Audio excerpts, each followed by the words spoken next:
Welcome back to Ride with Gary. Today I thought we'd have a talk about the 350cc motorbikes, mainly the Honda GB350S and the Royal Enfield lineup. A mate of mine has just bought the 350 Hunter. We went out last weekend for a ride, and when we parked them up next to each other,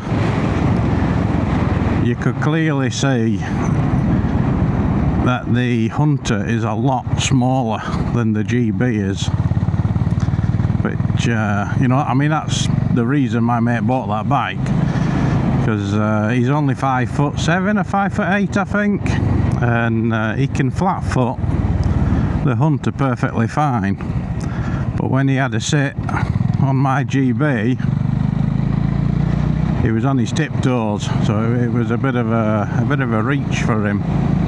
So he bought the Hunter instead, and I asked him what he thought of it, and he said it's a cracking little bike. He said he's really enjoying riding it. Said it handles brilliantly, takes the corners really well, which, you know, that's what I liked about the GB. Its handling is fantastic, and it, you know, it's really just glides around the corners. But yeah, for me, I'm 6'1", so the GB is a better fit for me, because it's a bigger bike and it's a taller seat, where, you know, like I said, my mate's a bit on the shorter side, so the Hunter's a nice fit for him. So to be honest, when I was getting my license, the bike that I actually wanted to get was the Royal Enfield Meteor 350. I saw a couple of videos on it on YouTube, and yeah, I thought it looked fantastic, and the reviewers had nothing but good things to say about it, and I think I watched just about every video on YouTube there is on that bike. And then I went to a dealership to have a look at one, because I'd not seen one in person. So I went to Millennium Motorcycles in St Helens. It's about 45-minute ride from where I live, but that's a great dealership there. They've got just about everything in there. It's a really big dealership, and we went there. My mate come with me. We went to have a look at the Meteor, and when I sat on it, even though my mate said I looked fine on it, I felt like I was too big for the bike. It just didn't feel right. But right next to the Meteor was the classic 350, and I'll tell you what, you've got to see one of them in person, because videos and pictures just don't do it justice at all. I'd seen a couple of videos on it, and it didn't really do anything for me, you know. But when I saw it there in person, yeah, I fell in love with it. It's a beautiful bike, and I had a sit on it, and much better suited to somebody my size than the Meteor was. You know, your seat's higher up, but you've still got the forward pegs, which I like, because I've got dodgy hips. I've got arthritis in my hips, so I do like my pegs further forward. The only thing that stopped me from buying the Classic was all the chrome on it.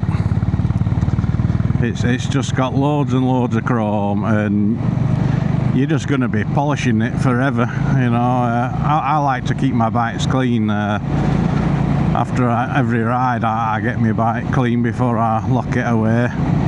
But with a Classic, you know, there's that much chrome, and with my arthritis, it's going to take that long, and I'm going to be in agony by the time I've finished.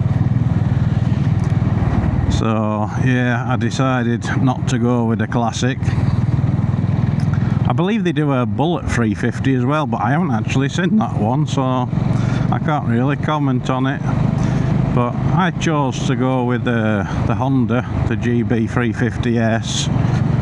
One, because it's a bigger bike, and being a bigger bloke, I like a bigger bike. It just where I said the Meteor felt like a small bike, the GB it feels like a proper full-size bike, you know. And you know, the pegs aren't as far forward as they are on the Meteor or the Classic, but they're not back either, you know. They're in a nice neutral position, you know. They don't cause me any hip problems or out. So yeah, my choice was the GB for that reason, and the fact that it's a Honda, you know. Honda reliability, you can't really go wrong with a Honda. So yeah, if you've got any of the 350s we've just been talking about, or any others, you know, let us know which one you went for. Let us know why you went for that one, and you know, how's it going with it? Is there any regrets? Are you looking to swap it for something different? And the big question I get asked a lot is a 350 enough?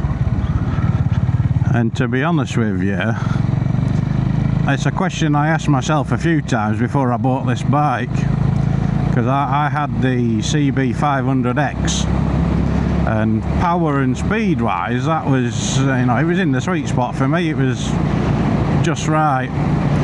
So when I was swapping to the GB, even though I test rode it twice and I really enjoyed riding it both times, it took me about 3 weeks of umming and ahhing before I actually committed to buying it, because I kept asking myself, is 350 enough? Am I going to get bored of it? And you know, I've had it, I don't know, 4 months now. Like I say, I've done what, 1154 miles now I'm on, and no, I'm not bored of it at all. I'm enjoying riding it as much now as I did the first day I picked it up. So for me, yeah, 350 is enough. It does everything I want a bike to do, because you know, this is the kind of riding I do. I like going down countryside lanes. You know, you get these little villages along the way, and there's no flying around at 70-80 mile an hour. It's not very often you get above 50, to be honest, but this is the kind of riding I enjoy doing. So for me, yeah, 350 is absolutely enough.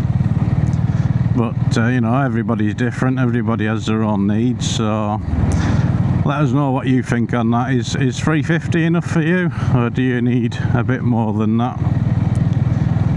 So yeah, thanks for watching the video. Give us a like and a subscribe if you haven't done already, and I will see you in the next video.